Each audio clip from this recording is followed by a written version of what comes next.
Do you want to make my banana pecan muffins? I bet you've got all the ingredients in your store cupboard. Simply whisk up 2 eggs and then mash in 2 ripe bananas, just like this, with a fork.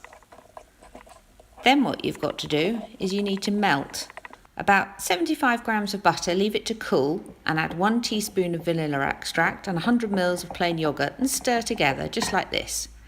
In another bowl, put 250 grams of self-raising flour, 125 grams of light brown sugar, and then mix that together with the banana mixture, just like this. Stir it until it's really smooth.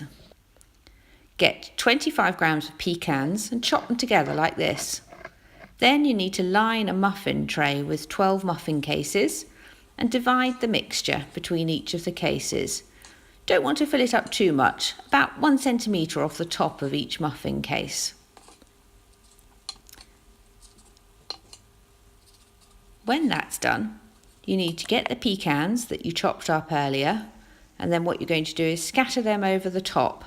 Before you want to cook it in an oven, you need to heat that to about 190 degrees centigrade, and then pop that in the oven for 20 to 25 minutes until they're lovely and golden brown, just like this.